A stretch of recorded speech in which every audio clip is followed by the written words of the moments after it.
William Ruto has launched a direct public attack on the Standard Media Group, accusing the Mombasa Road-based publication of ruining what he termed extortionist propaganda and blackmail against his administration. In an extraordinary post on social media, the head of state explicitly challenged the media house to, quote, do what happens when a sitting president stops fighting the opposition and starts fighting one of the country's biggest media houses in public. And what does it mean when the media house answers back just as fiercely? That is exactly where Kenya finds itself today. For months, the relationship between the government and the media group behind KTN, Radio Maisha, and the Standard newspaper has been deteriorating quietly. But President William Ruto has now removed all doubt. This is an open political war. The president's explosive attack.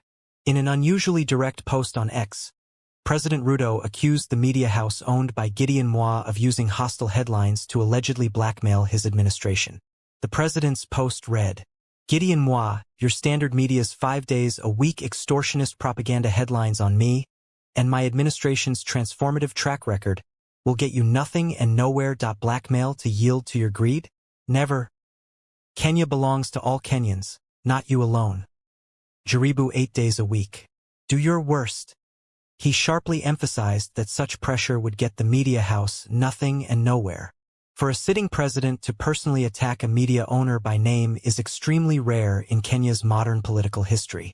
This immediately transformed a media-government disagreement into a national political confrontation.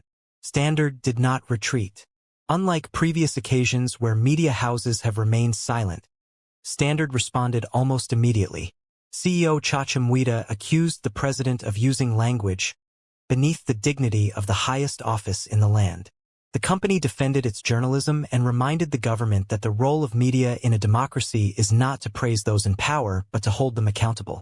Perhaps the strongest part of their response was this: we are victims of blackmail, not perpetrators. The media house further claimed that the government owes it approximately 1.2 billion Kenyan shillings in unpaid advertising and other dues, suggesting financial pressure was being used against it. The media house has also referenced this statement, which the head of state made at a rally in Naivasha last year, insisting that they still hold him to this pledge. The bolts and nuts are all tightened. This executive fury follows a relentless fortnight of critical coverage. Since mid-month, the Standard has run a bruising audit of the administration, picking with a two-part expose tracking unfulfilled promises. But this is not the first time the head of state has clashed with the media house.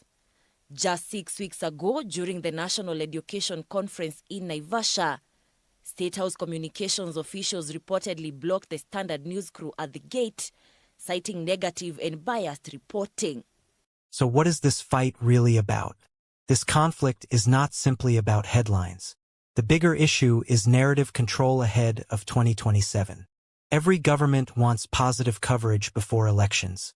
But Standard has increasingly positioned itself as one of the administration's toughest critics, running aggressive investigations and front pages questioning government performance and campaign promises. From the government's perspective, this may look like a politically motivated campaign.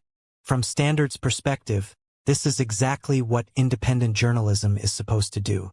That is why this fight matters. Because if criticism becomes blackmail, then where does accountability end and intimidation begin? Kenya's constitution guarantees freedom of the media and protects journalists from state interference. We must defend the free media. We must defend their right to criticize, to say whatever it is that they want to say, even to write propaganda, even to say the wrong things, even to write falsehood. We must defend that right. Historically, governments become uncomfortable with media houses when elections approach and public dissatisfaction rises. That does not automatically mean the state is trying to silence the media. However, critics point to several developments that have raised concern among press freedom advocates. Repeated accusations by senior government officials against critical media houses. Complaints by media organizations over delayed government advertising payments. Regulatory and licensing disputes involving major broadcasters. Increasing public confrontations between government officials and journalists. Whether these are ordinary commercial disputes or attempts to exert pressure remains heavily contested in the public arena. Why this story matters politically. The opposition can survive attacks from government. But governments often find it harder to fight institutions that shape public opinion every single day. A hostile opposition speaks to rallies. A hostile media speaks to millions every evening. That is why this confrontation is attracting enormous attention. Because it is no longer merely RUTO versus Gideon Moi. It is increasingly being viewed as state power versus media power. And with the 2027 election approaching, this may only be the beginning. The question Kenya may soon have to answer is not whether the media is too critical of government. The bigger question is whether government can tolerate criticism when the election season begins to heat up. That's my take. Let me know yours in the comments section.